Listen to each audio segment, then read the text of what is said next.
I'm Mr. Do-Right, and this is how we roll. To my left, we got Mr. John, Randall, and Mr. Billy.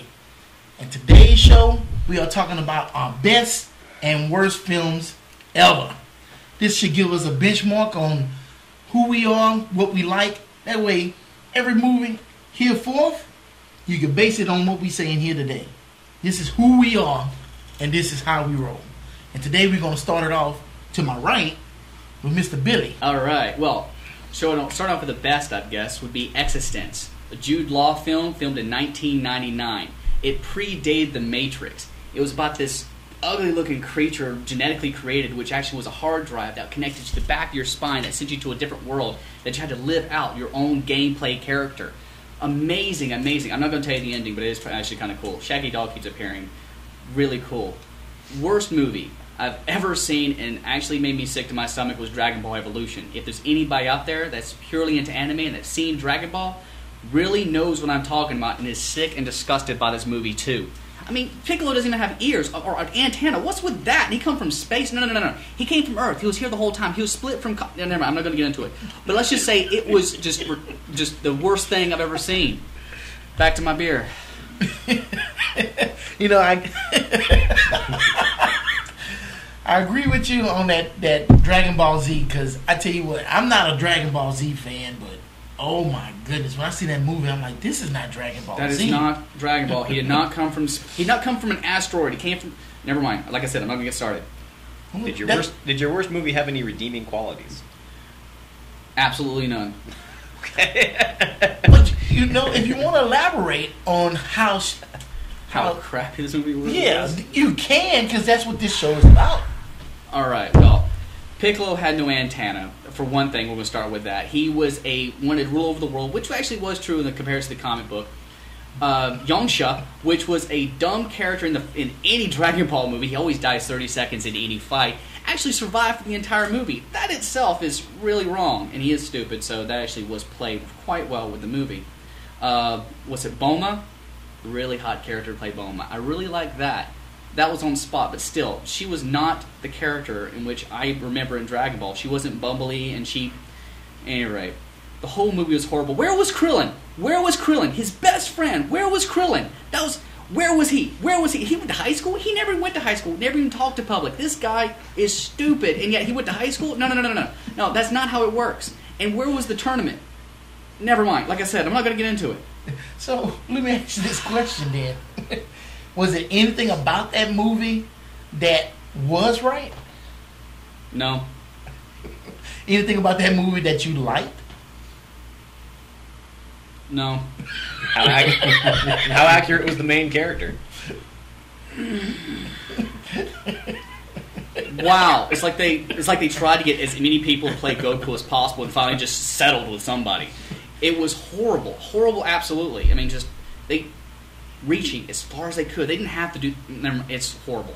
Don't watch it. If you want to watch it and laugh at something, do it. Just don't watch it if you look for something good.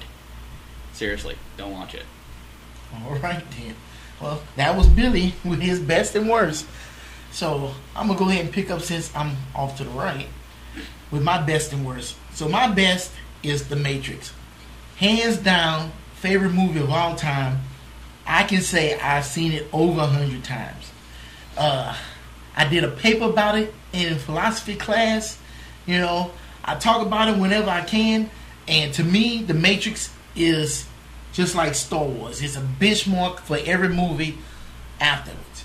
So, you know, if you're not stepping up with your mind games and your sci-fi and your... Well, did they have CGI in there? Yeah, it did, but, it was $2 CGI. Some things are alright. You know, I seen Into the Storm the other day, and the CGI was good. It was better than Twister, but, regardless, it wasn't The Matrix. Yeah. You know what I'm saying? So, that's what I base every movie I see on, is The Matrix. Is this movie better than Matrix? Yes, then it's a favorite of mine. Worst movie of all time is Knockoff with Jean-Claude Van Damme. And this dude was like investigating knockoff blue jeans and stuff. It was the worst movie ever. They put on the blue jeans, and as they were fighting, the jeans would rip and stuff because they was cheap knockoffs. And I was like, are you kidding me? Even what was old girl's name? She played in Harlem Nights, and she was Sunshine in Harlem Nights.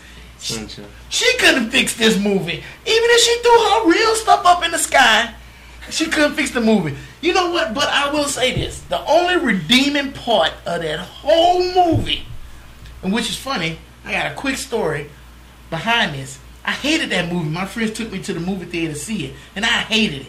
So they thought it would be a cool prank to get me that movie for my birthday, for a birthday present. So they wrapped it all up. But what they did, they took the DVD out and put the Matrix in it. So they wrapped it all up. It's got knockoff on it. It's got Jean-Claude Van Damme. I open up the present and I see the cover. Because you see it and you know it's a DVD. I open up the cover, look at it. I'm like, I can't believe y'all dudes gave me this doggone DVD. Oh, I am really holding myself back to say what I want to say. They're like, I can't believe that y'all know I hate this movie. And I threw it at them and everything. They're like, calm down. I'm like, I ain't calming down. Y'all can't believe you gave me this movie. Y'all thought y'all call yourselves my friends. And then like, open it. I'm like, what I need to open it for? This scrappy movie, I don't need to open it. They should just shut up and open it. So I opened it and there was a Matrix. And I was like, all right, you guys got me. So, yeah, that's how I feel about that. So the whole hook for the movie was the jeans would rip while they were fighting? Oh, everything. Everything. You know, they put on the clothes and it was... Sounds like a producer somewhere had an idea for a sight gag and made it into an entire movie. Entire movie. Yes, sir. And like I was saying, the only redeeming part of that whole movie was that when the ship blew up with all the knockoff stuff in it and Jean-Claude Van Damme and the chick fell in the water, Jean-Claude gets into the rescue boat first, and then he just grabs old girl, and scoops her up and puts her in a boat, and she had some words about that afterwards. he got him a handful, so that was the only thing redeeming about that whole movie. Would I ever watch it again? No. Don't get it for me. Don't ask me about it. Don't do nothing. All right, that's enough for me. Next, Mr. Randall with his best and worst. Well, my favorite film of all time is Conan the Barbarian. I've watched this film countless times. Put it on, ran it in the background, sat down and actively watched it. I've been watching it ever since it came out back in '82. It's just a great film. The characters are very raw. The story is epic. The soundtrack is it's grandiose. I mean, the sets are they're beautiful. You may not be a fan of sword and sorcery, but this film it was done in an epic style. Very, very, very nice film. This leads me into my all-time least favorite, which is the follow-up film, Conan the Destroyer. Golly, they had such a good opportunity here to go grand, and they chose not to. Instead, they wanted to make it more campy and more funny and bring in more characters, and where they should have gone with it is kept the edge to it and kept it raw. The only redeeming quality about that film is the fact that it ended.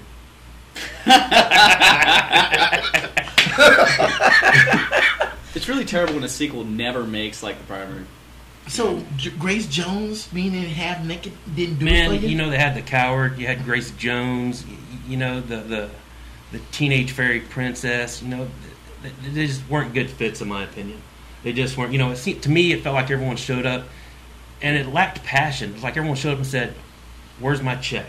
They were just right on the heels of Barbarian, and it was just a money grab, is what it was. Hollywood money grab. And this, to me, I'm such a fan of Conan. That's what bothers me, is that I would like to have had such a very excellent follow-up movie. So having a basketball player in it didn't help. Was Grace Jones a model? She was supposed to be like Amazon or something. I don't know. And then who else was in the figure skater? Yeah, the teenage princess. You wasn't feeling it. Man, I didn't feel anything about that movie. It just, I didn't even think Arnold did a good job. you know, it just Arnold phoning it in. yeah. I felt like everyone showed up just to grab a check, and Are they it trying to make sucks. it a comedy? Well, that's what they were trying to do. They were trying to make it funnier and get it a I think they gave it a PG rating. Took away the R. So, you know, you took away the violence and Trying to the expose it gore to a wider and, audience and make more money. Trying to open it up, and they did. They made more money at it. Yeah. Did you notice in the movie that one of the horsemen was actually wearing Ray-Bans? I did not. What? I can't say I've bothered to watch it enough times. The one time he watched it in the 80s, no, he didn't notice that. I watched it again. I don't know, about a couple years ago, just to check it out, and I mean, I was just as sorely disappointed. So All right. So last but not least, we got Mr. John with his best and worst. So I'm going to go with comic book movies. My favorite movie of all time is Spider-Man 2. Not the Amazing Spider-Man, not the ones that have come out recently. Spider-Man 2. This was in 2004, and it was a very. I thought it was a fantastic representation of Spider-Man, and I think it was the first movie and the only movie since that's gotten Peter Parker's personality correct. So in the comic books, Peter Parker is very shy and clumsy and nerdy. Nothing goes right for the guy when he's Peter Parker. As soon as he puts on the mask, he becomes a wisecracking, smart guy, and he's a lot more confident. He exudes more confidence when he's Spider-Man. But as soon as he takes the mask off, he's back to the nerdy Peter Parker. So in a lot of the movies since and before, is he starts out nerdy, he becomes Spider-Man, and then he's confident all throughout his life. So he's confident even as Peter Parker after he becomes Spider-Man, and that's just not correct. So Spider-Man 2 was the first one that kept him nerdy even when he was well after he became Spider-Man. I mean, you see him at a banquet where he's been hired as a photographer for what ends up being Mary Jane's engagement ceremony, and he keeps like reaching for the hors d'oeuvre tray, and somebody always grabs the last one before he gets there. Just time after time, it's reinforcing that nothing goes right for this guy. So I thought that was awesome, and the villain was great. Doc Ock, the actor who played him, I don't even know his name, but he did a great job, and the storyline behind it, trying to destroy the world with a fusion reactor, and it sounds like something he'd really do, or at least in the comic books. So I thought it was very true to the source material, and that's why I liked it. My least favorite movie of all time is Spider-Man 3. Spider-Man 3 took the foundation that was built for it by Spider-Man and Spider-Man 2 and promptly crapped all over all of it. There was so much wrong with that movie. For one, they had 3 villains, which was just, you couldn't focus on anything. They were all fighting for screen time and storyline, and you weren't sure why anybody was fighting anybody anymore. And I accept that sometimes movies will change a little bit of the source material to make expedient story. But they made Sandman the murderer of Uncle Ben, and that is too much of a primary storyline to mess with. You just can't. Forget the fact that he shoots webs out of his hand.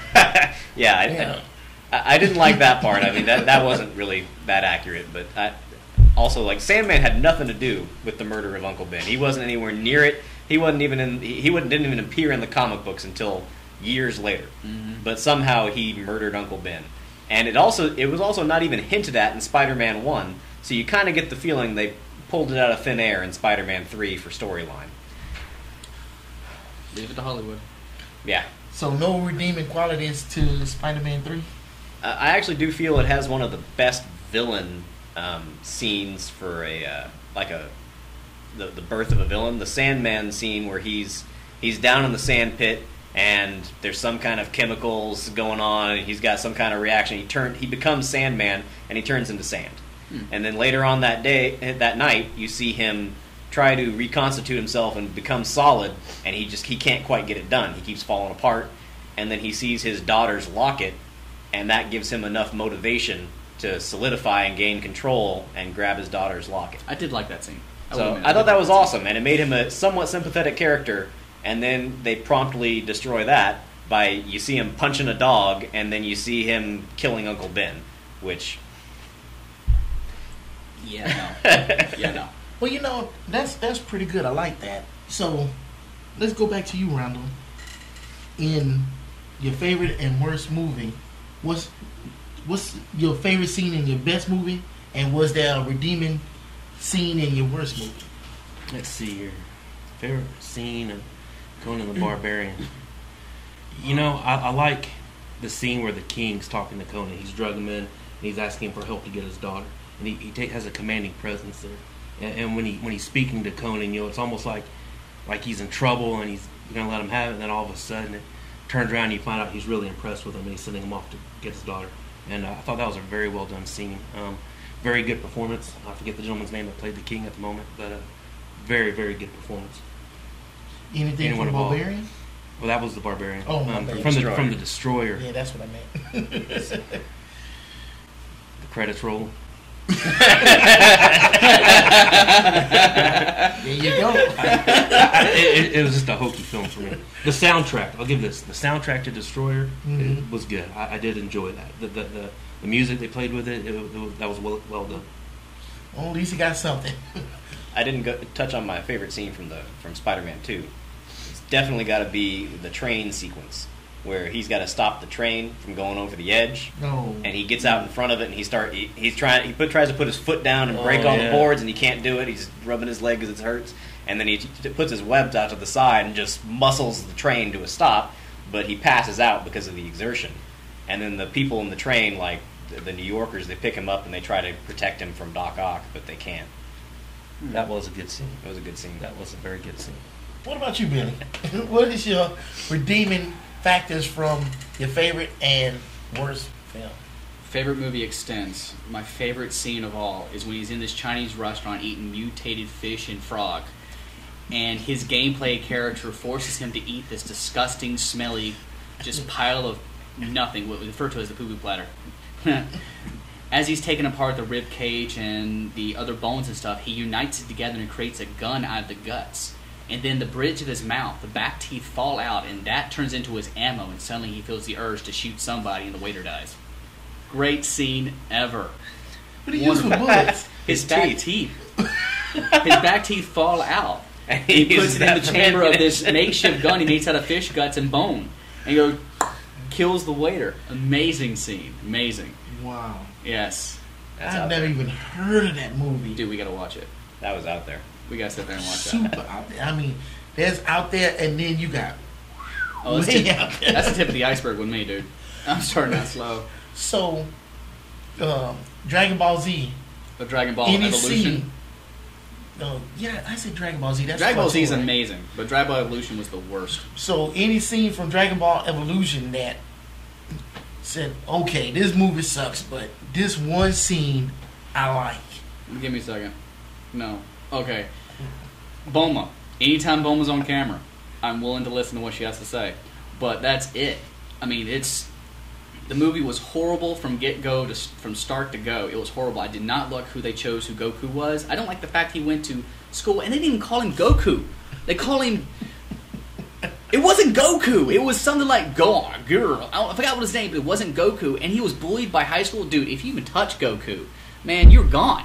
But he was allowed himself to be bullied. And it was really stupid. And he learned the Chi at age 16. And really, he learned the Chi technique at age 9. They don't show his evolution. Where was his tail, for that matter? They even talk about the monkey. And he was supposed to be the monkey slave to Piccolo. I'm going off again. Yeah, you didn't even answer the question. Was there any scene in the movie that you just... I like Bulma's bike. That was pretty cool. You said the chick, anytime she said something, you would listen to it. I mean, who is she, and why would you listen? Bulma is basically I would say, the narrative character in the entire movie. She's the one that's trying to keep the movie going on. She's looking for the Dragon Balls because she had one in the comic book and in the anime, she had one as part of an antique. In this movie, I forget how she has it, but she has a Dragon Ball radar that she's trying to look for all the Dragon Balls. And she's found Goku, and they're all searching for the Dragon Balls. But she is basically trying to push the movie on. That's what she's doing. That's her whole motive in the entire movie, is just get going. And that's why I'm listening to her, because the only part that actually makes sense is what she has to say. All right. Other than that, terrible. Terrible movie. Yongsha, man. Yongsha. So last thing, anybody have comments on anybody's movies, favorites or worst? Anyone want to chime in on anything? Because I tell you what, I like Conan the Barbarian. I agree with that. That is a great flick. Just the fact, just the dude sitting up there with the sword. I'm like, no, you got me. It's Conan. You know, the one scene I remember was two scenes I remember. First scene is him pushing that thing around in circles as a little kid, and then fast forward to the future, and he is this big. It's got a trench going around it now. There he is, this big old dude, and he got a trench going around. It's like, wow, that's how you do it. That's all I need to do is just give me a wheel in the back and just walk around every day, all day long. You know? Visually, Arnold was perfect for Conan. No doubt. You didn't even need the title. You just needed a picture of Arnold holding that sword, and it's like, that's a Conan movie. Well, that was the cover. That was the poster. It was just him holding that sword. Right. That pose. I mean, you was telling me a story about how that pose came about, right? Yeah, there's John Milius was the producer, not the producer, the director, and he was the writer for it, and I saw a documentary where he's showing Conan how to hold the sword, and it was just, he was a very good storyteller. He's asking about favorite scenes. There's one scene where they're raiding in on Thulsa Doom's hideout, and they get the ash from the fire and they're rubbing it over their bodies, and they're making what looks like urban camouflage to me. It's white and black, and then that goes into them coming into and you can see them going from shadow to shadow, and they go and step with one another, and they're moving. It's just very well done, very good use of camouflage, and it was just, to me, it always stood out. That was another scene that just really always stood out to me, was watching the three of them as they thieve their way in, and they're just sneaking through the shadows and using the shadows to their advantages. Well done movie. All right. Epic film, guys. Well, any comments about Spider-Man? I love Spider-Man. Really, the 2 was really well done for 2 was okay. I like 2. Listening to you talk about 2, I did enjoy that one a lot. I do remember seeing that, and that was good. You're talking about that scene where they carry him away, and that was. He showed his identity. You almost cried a little bit. He showed his maybe I'm being a little too feminine there, but like you almost felt like the New Yorkers finally understood that he was there for them. Yeah, they wanted to protect him. Right, and they tried. They weren't able to. I never saw the third one. You don't have to bother. You can cut it off right there. I've seen all I need. Right here. So was 2 the one where he had to make the choice between what was it what's that? The people in the trolley and his Mary Jane? No, that was the third one. Oh, that was the third one? Well, yeah, because I think Venom did that to him, didn't he? No, that wasn't Venom. Oh, no, it wasn't. It was the first one. Yeah, it was the That's first the Green one. Goblin did that. Yeah, because the second one didn't have that. Yeah. Okay. Boy, it's so many of them. I can't. They all. Was Electro in it? Oh, don't even get me started on the new ones. I mean, don't get me wrong. I like the new ones. They're not bad, but they're just not as good. It was just some stuff. Like you said, you start throwing in too many villains, right. And then now you got this smorgasbord of stuff, and it's like, where am I supposed to look? Jamie Foxx, to me, was ineffective as Electro. They could have got anybody for that. You wasted that money on Jamie Foxx. You could have got anybody. I liked him as Electro. I thought he did an okay. I thought he did well. I thought he did an okay job, but like his star power was almost distracting from the role. Right, because he didn't need it. You were thinking more about that's Jamie Foxx than that's Electro. Right, and what Jamie Foxx normally brings to a role, I think they wasted it on him. Because what the little scene at the beginning where he takes him out the street, and then you got the scene where he's getting dogged out by the people at work, and next thing you know, he's following the thing, and now he's Electro, and now he has no personality whatsoever. It's like, why did you need him? You could have got anybody. You could have got me. I'm not familiar with the Electro character, but I like what Jamie Foxx did with it myself. I thought they showed him kind of as like a little nerd almost, starting off. And, very sure. And and then he goes in that Electro character, and I thought it was well done. I don't know how accurate that is to the comic, but I liked it myself. You can almost tell he had some sort of mental problem going on there. Oh yeah, prior to being Electro. Yeah, exactly. And it caused him to fixate on Spider-Man. So I thought that was an interesting addition to the story. Why did he fixate on Spider-Man? Because he had a mental problem, I think. But he could have fixated on anybody. I mean, why Spider-Man? That was the one person that saw him, because he kept saying, "Oh, you see me? Oh, you see me?" That was the one person that saw him. So why are you fixated on him? Because he saw you? Well, at first it was a positive fixation. When Spider-Man Right. shunned him, it became extremely negative. Mental disorder. Going back to mental disorder. Yeah. Yeah. Bully syndrome. But that movie was too long. It could have done completely without Green Goblin. But it was a good introduction to the Green Goblin. Yeah. You know, at least it was better than Iron Man 3. Because the suit flying by itself, the what was it called? The party? Party mode or party mix or something like You that. know what I'm saying? It's like, you know, some of those things you need to come out with in the very beginning. And then he threatens this villain, gives him his address, basically taunts him to come out, He's and drunk puts at up that point. no defenses. Oh, he's drunk at that point. Well, he had plenty of defenses. He just didn't use them. The only redeeming quality I like about that movie is the fact they actually introduced the Hulkbuster. And they didn't do any credit to it whatsoever. Did anybody see that? Yeah, I saw the Hulkbuster, and I was like, wow, why don't we see that with the Hulk? Yeah, dude. Him and the Iron Man Hulkbuster versus the Hulk. I'd love to see how long that lasts. Yeah. I must have missed that. Was it just one of the The large big, suits? Yeah, it was a giant big robot. one, yeah. Actually, Okay. it was just holding the tower up. That's all it did. It didn't blow up or anything. It just held there. And that's all he used it for. It's like, dude, that guess thing I is just didn't massive. So that's just a preview of what you have in store for you. So we should have some pretty good discussions. We will see how things roll because this is how we roll. So until next time, I'm John. Randall. And Billy. and I'm Mr. Do Right.